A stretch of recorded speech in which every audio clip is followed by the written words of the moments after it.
까꿍. 사람이 살아가는 데 있어서 먹고 마시고 싸고 이게 엄청 중요하죠. 의식주라고 그러는데 사실 어떻게 보면 식의주가 더 중요할 수 있어요. 옷을 입고 먹지 않으면 살 수 있습니까? 먹고라도 먹으면은 살 수 있잖아요. 우선순위로 따지자면은 북한은 의식주가 아니라 식의주를 우선시 한답니다.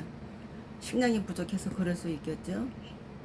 제가 오늘 나누고도 하는 이야기는 먹고 싸고 중요성에 대해서 얘기합니다. 쌌으면은 싼 것을 치워야 되는 거.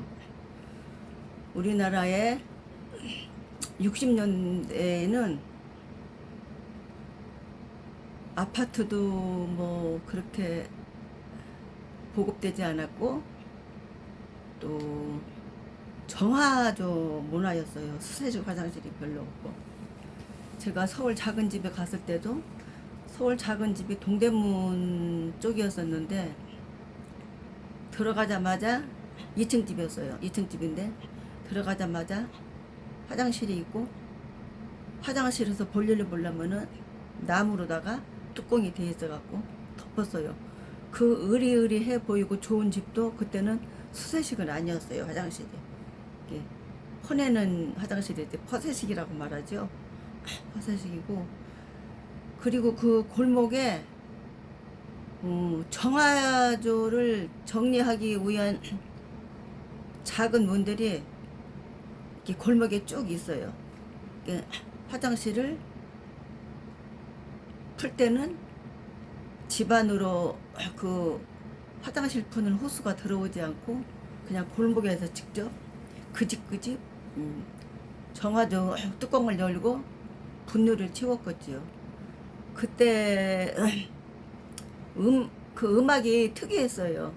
지금 한번 흉내보자면 따라라라라라라라 라라 따라라라 이런 음악이 나오면은 정화조를 푸고 싶은 가정에서는 쫓아나가서 우리 것도 좀 퍼달라, 우리 것도 좀 퍼달라, 그렇게 해서 분유를 치웠던 것 같아요. 지금처럼 뭐 인터넷 같은 게 없고, 또 옛날에는 진짜 전화도 그렇게 흔하지 않았어요. 옛날에는 전화도 없는 집이 있었을 수도 있고, 그래서 그 특유의 이렇게 두부 장사가 오면은 방울을 내서 두부 니어가가 온 거를 알렸듯이 그 분열을 퍼내는 그 차는 그 특이한 음악이 있었어요.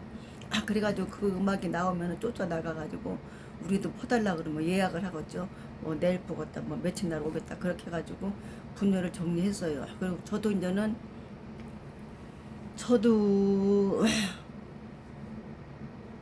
제가 집을 장만한 게 첫 집을 산 게 제가 단독주택을 샀어요. 단독주택을 새로 지어 놓은 걸 샀는데 30대 초반이었어요. 그때가 그 집을 산 지가. 저도 그 집을 정화조를 치우면서 살았어요. 그 분유차를 불러가지고. 그런데 이제는 이 단독주택에서 아파트로 옮기면서 이제 살았죠. 아파트가 이제는 뭐 이렇게 많이 짓고 또 많이 보급되면서, 그러다 보니까 아파트에서는 관리해서 다 몰려 관리해 주니까 관리비만 내면 그 안에 포함돼 있으니까 사실은 저도 정화조 푸는 건 진짜 새카맣게 잊어버리고 살던 일이에요. 나도 잊어버렸어요.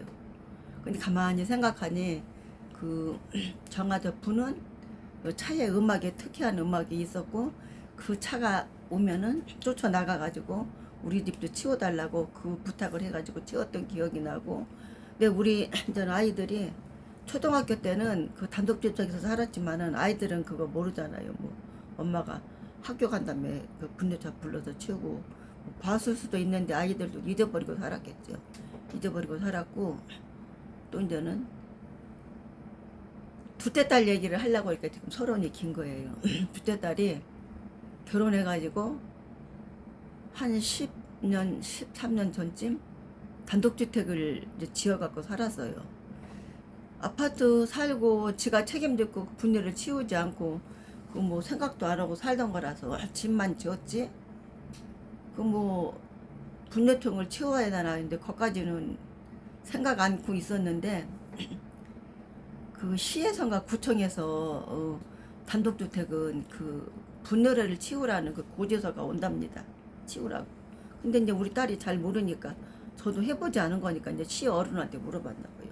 아버님 이거 어떻게 되는 거냐 보니까 그 어른 말씀이 안 치워도 된다고 그렇게 말씀하신 거예요. 이렇게 뭐 어떻게 보면 좀 그 대답은 무책임하신 말씀이죠. 애들이 물어보면 흘러가는 소리를 듣지 말고 이렇게 치우면서 살아야 된다 알려주셨어야 되는데 그래서 10년 넘게 한 번도 분뇨통을 치우지 않고 살았어요. 그러다 보니 이제 올 여름에 엊그저께 안부 전화를 했더니 이제 그 얘기를 하는 거예요. 화장실에 이상이 있어가지고 지금 난감한 상태라고. 근데 그러고는 기술자를 불러서 치우든지 해라 이렇게 하고 통화를 이제 종료하고 이제는 제가 또 오늘 이제는 전화를 해봤어요. 그런데 이제는 딸이 겉에 보이는 거 그 분뇨가 넘치고 겉에 보이는 것만 생각해서 거기에 대한 기술자 어른을 부른 거예요. 기술자를 불렀는데 그분이 와서 보시더니 그게 왜 문제가 아니라 분뇨 원통 그 정화조 통 그게 거기서부터 차서 오른 거예요. 차서 올랐는데 겉을 뜯어놓으니까 분뇨통을 치우는 게 우선이래요. 우선이라서 이제는 옛날에는 그렇게 뭐 다니는 차가 많았지만 지금 다 아파트 생활하고 단독주택도 많이 없어지는 추세잖아요. 그래서 이제 딸도 이제는 뭐 이웃한테도 물어보고 해가지고 요새는 뭐 인터넷 들어가도 다 있을 거예요. 뭐 그런 거 치우고 그런 사람들이 올려놔가지고 그래서 일단은 그 분뇨통을 열었는데 10년 동안 안 치우고 사는 것이 어마어마하겠죠.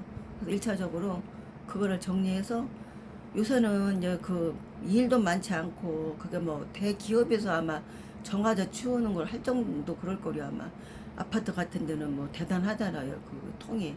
그런데 이제는 두 노부부가 오셨더랍니다. 이제 그분들은 이제 이렇게 옛날처럼 단독주택 같은 데 이제 다니면서 일을 하시는 분들일 거예요. 그래서 이제는 그분들이 그 이제 치워주고 가시는데 이제 그 정해진 요금이 8만 원이랍니다. 한 통을 치워주는데. 그래서 우리 둘째 딸내미가 날도 오늘 더워요. 덥잖아요. 더워서 8만 원이라고 하시는데 이제 10만 원을 드리면서 더운 날씨에 돈은 벌지만은 솔직히 굳은 일이잖아요. 정화조 치워준다는 것이. 근데 너무 감사하고 또 그런 분들이 안 계시면 또 진짜 안 되잖아요. 엄청 귀중한 일이고 필요한 사람한테는 엄청 진짜 감사한 직업이죠. 그 직업이. 그래서 8만 원을 달라는데 이제 10만 원을 드리고 정리를 하고 이제는 이쪽 뜯어가지고 밖에서 보이던 그 이제 잘못된 부분을 뜯어가지고 수리를 한다고 합니다. 그래서 제가 이제는 우리 딸처럼 젊은 분들이 단독주택에 살면서 모를 수도 있잖아요. 모를 수도 있어서 말씀드리고 싶은 거는 분명히 아파트는 아파트 관리해서 해주지만은 단독주택은 정화조를 풀면서 살아야 돼요. 그러니까 계속 영구적으로 물론 뭐 물 희석해가지고 위에서는 떠내려 가갔지만은 아트 계속 깔아잡고 침체돼 있는 그게 있을 거 아니에요. 그거는 얼마 만에 한 번씩 정화조를 풀면서 살아야 됩니다. 혹시나 또 뭐 다 잘 아시고 계시겠지만 또 모르시는 분들이 있을 수 있어서 제가 이렇게 카메라를 틀고 말씀을 드렸습니다. 좋은 오후 보내세요.